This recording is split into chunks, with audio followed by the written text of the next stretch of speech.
So hello everyone, welcome back to the channel. Hope you all are well and you had a nice match day 3. I am back with another video, and in this one I'll shed light on the wildcard draft for match day 4. I will be targeting the next two fixtures using this wildcard draft. So if you're new here, please do subscribe to the channel, and if you haven't already and you watch me regularly, please do subscribe and help me reach 700 subs sooner. So without further ado, let's just kick things off. So yeah, I did use my wildcard draft in match day 3. And I'll be using the pretty similar approach to target the fixtures in match day 5 and match day 4. So starting with the goalkeeper firstly you can see Lunin on the screen. He faces Shakhtar at away. Real Madrid obviously a better side in all the other sides in that group. They're expected to keep clean sheets. They were keeping clean sheets under Courtois, but Lunin hasn't been as good as Courtois. But still, I think these easier fixtures they might extract out a clean sheet. And this is what it is expected of them. Obviously this is an away fixture, but they've got their defenders, and I do expect them to keep a clean sheet. But if he ends up losing the clean sheet, he's a very cheap keeper, so you wouldn't mind if he ends up losing a clean sheet. You can actually keep a better goalkeeper on the bench that I've kept Mignolet. If I talk about Mignolet, he has been keeping clean sheets. There are 3 clean sheets he has kept in 3 back-to-back games. They were pretty good defensively against Atletico Madrid too, and now they played that fixture at away. Atletico Madrid is not in a good form, and that is something that actually persuaded me to bring in Mignolet. He's a pretty cheap keeper and he faces Atletico Madrid at away. So yeah, he is the one I'm expecting the clean sheet from. But as for Lunin, he's a cheap keeper. He's playing because Courtois isn't there, and if luck is on our side, we might see a clean sheet. Obviously, there are better choices. Like there is, Neuer, who might keep a clean sheet. But the recent injuries to De Ligt and the other defensive players in the derby, they had their Klassiker, known as their Klassiker. So I think personally they might end up losing the clean sheet, or probably if they start rotating their squad after they've defeated Plzeň. They scored 4 goals in the last game, 4 or 5 goals in the last game, and if they do so again in the first half, they'll obviously take out their players, and there is a chance of clean sheet being lost. And he's obviously a premium keeper. So if you want to go there, it's your choice, but I would recommend just saving the budget from not investing a lot on the keepers. Now we move on to the defense. Obviously the 3 centre back formation, where I've benched Davies. Davies got injured in the previous game. If he is missing out, you might go for any other defensive wing back you feel like might end up returning you a clean sheet as well as attacking points. Now as for the 3 standing in the field, I've got Koulibaly I've picked up because Chelsea is now evolving under Potter. We saw a clean sheet against Milan. We saw a clean sheet yesterday in the Premier League. And I do expect them to get back on track, as we saw how good Potter was with his team in Brighton. They kept a lot of clean sheets. Obviously that was not a top-notch defense. Chelsea on the other hand has better defenders, and I do expect them to go with this form in the longer run, and we might. Obviously Chelsea do struggle to score goals. They do not create a lot of chances, but as for their defense, they've got good defenders, and I do expect them to keep some clean sheets. Obviously they've got some nice fixtures after this. The group isn't tough. They were just not in a good form from the start, and that is what has made things tough. But I do think that Chelsea will make a comeback, and they'll be out of this bad form, and I do expect them to keep clean sheets. As for Kostic, Juventus did end up conceding, but Kostic is just 5.5 million. He's an attacking player. He plays in the midfield. He's up in the midfield, so he's in there for the attacking return. They did end up losing the clean sheet at the very end of the game, but they were expected to keep a clean sheet, and the expectation is similar in this one too. It is obviously not a very tough fixture if we see the group and the other teams on that. Only PSG is one of the tough games, but Kostic is the reason I've kept him is because of his attacking tendency. He can provide with attacking returns. He's got assists throughout his career, and that is the main reason I've got him in, and he's just 5.5 million. So a clean sheet or any attacking return at that price is obviously a bonus, and he is also among the recovery points. Now we move on to João Cancelo. Obviously he doesn't need any introduction from me. Cancelo has been among the attacking returns in the Premier League as well as in the UCL Fantasy. He's a top-notch defender, a better option than Trent Alexander-Arnold this season, and I would recommend you keep him and this is obviously a very very easy game for them. He was subbed out earlier in the last game, so it is a sign that he'll be a guaranteed starter, and the clean sheet is obviously, like, there's a high probability of them keeping a clean sheet. Now we move on to the midfielders. The four midfielders you see starts with Luis Diaz. Now Liverpool did pretty well against Rangers. I'm not gonna lie, they showed signs of life in their attack, and that is the reason I've picked up Luis Diaz. Now I've let Musiala go. The reason is that I've got Leroy Sané already on the midfield, in the midfield from covering that Bayern's attack. But as we saw in the last game, as soon as Bayern got their goals, they saw that they were winning. Obviously now their league is becoming a little like they are having a pretty tough time going up on the top of the league, as they drew against Dortmund yesterday too. So they would want maximum rest for their players to go back and top that league table.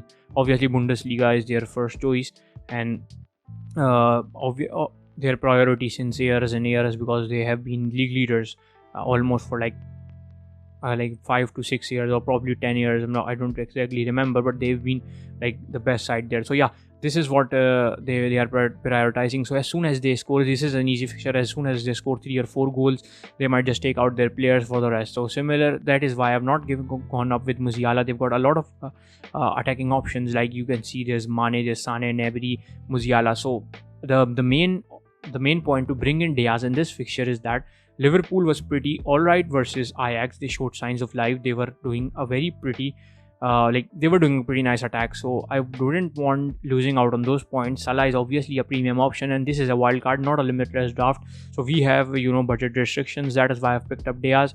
If they like Liverpool score goals, probability of Diaz being involved is high. So yeah, that is the reason I've picked up Luis Diaz inside versus Rangers at away. I think they'll get past Rangers easily. Rangers is not a pretty balanced or a pretty strong team, and they would again concede goals.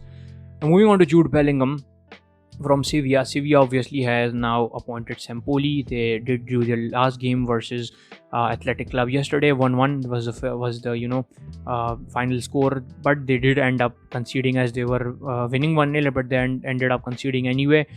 We saw how good attackingly Bellingham is, how good attackingly Dortmund is, and that is the sole reason why I would like to go with Bellingham. Obviously I know the other fixture is versus Man City, and that is a tough call versus Man City. Obviously always a tough call versus a side like Man City, but we saw like they did end up losing their clean sheet against attacking.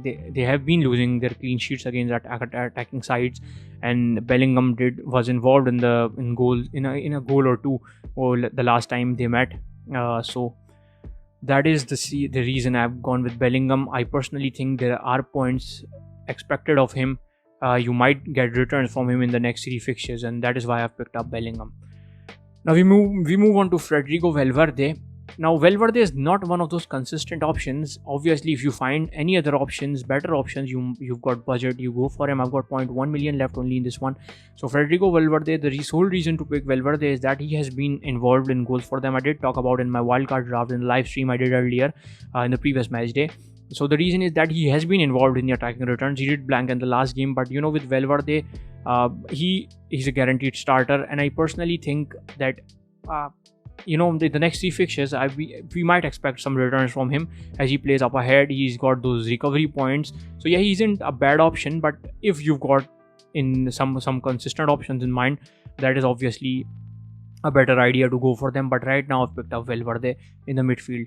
Then we've got Kvaratskhelia, a pretty difficult name, but he has been pretty amazing with his current form in Syria, in the UCL, specifically in UCL Fantasy. He has been among the points. He's a pretty cheap option, but is excellent with his runs, with his scoring, with his assisting. He's got 18 points, and he's just priced at 5.5 million. Plus a bonus is that he always gets recovery points too, and he's a winger, so a pretty cheap winger who wouldn't want to bounce on such a good opportunity.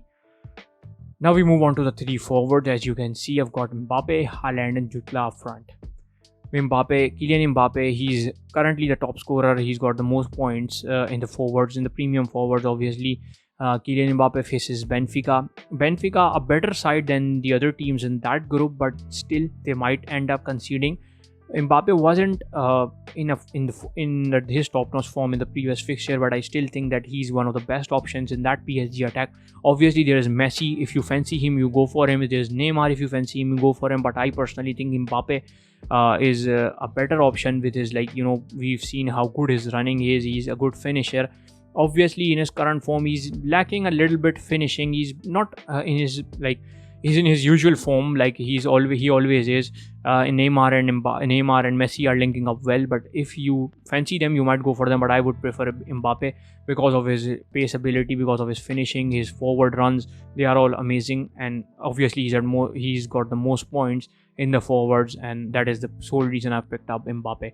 Haaland, most people are calling him a robot, and you already know the reason why. Just like Salah in the previous few seasons, in UCL Fantasy, in FPL, I wouldn't recommend going without Haaland. If he's in the tournament, just don't go in without him. He's a pretty nice option. He's been scoring goals every time the ball is at his feet. He looks threatening. It looks like he might just finish it, and he ends up getting a goal. Jutla has been pretty nice with this. He's not not a very premium option, but he has been getting goals. He has been getting goals in his league. He's been getting goals in the UCL Fantasy. Not very consistent option again, but after one blank, he has returned a goal and assist, and previously he did that too. So I personally think if you want to go for a cheap option, Jutla is the guy. Sesko was one of the options, but I'm not pretty much set with him. I would prefer Jutla against Atletico Madrid, who are not playing pretty well. So this is how my wildcard draft would line up. As you can see, these are the fixtures. Obviously, Haaland for the armband for the first match day. Then you can switch it to anyone. There's obviously Leroy Sané. Now, if you want to keep Lewandowski up ahead, I would say you might go for him. He's in a bad option. They've got 2 back-to-back games at Camp Nou, and I personally think keeping my Barca fan from inside aside, I personally think they might now score goals at Camp Nou. Obviously, there is the home ground advantage. I wouldn't say anything about them winning these 2 games, but but they might score goals. They wouldn't go without scoring, as the home advantage would be there. So if you want to go for Lewandowski, obviously after 2 games he's got a good fixture versus Pilsen. So you might go for Lewandowski. Ousmane Dembele, another option in the midfield. Vinicius Junior. Karim Benzema has his injury out, so I would recommend just staying away from that. Obviously, Mo Salah, Kevin De Bruyne, these are some of the premium options you want to go for. Hakimi is there in the defense. They are not keeping clean sheets, but the thing is that Hakimi is obviously, he's been involved in the attacking returns. If you want to point on him, Reece James, he was rested in the previous game. He will play this game, and he might be among the attacking returns, so he's another option. Trent obviously at the end. I've picked up Tsimikas, as you can see, he's sitting on the bench. So yeah, he's in to cover that that defense from Liverpool, who is expected to keep a clean sheet. Obviously there are better goalkeeper choices, or it all depends upon what you fancy. But this year is what I fancy as a wildcard draft. Let me know your suggestions below. Who are you intending to captain? What are your picks? Are you intending to use a wildcard, or you're just going for the free transfers? I will obviously do the live stream with my final transfers before the deadline, so do tune in on Tuesday. So for now, this is it from my side. Thank you all for watching, and have a nice day.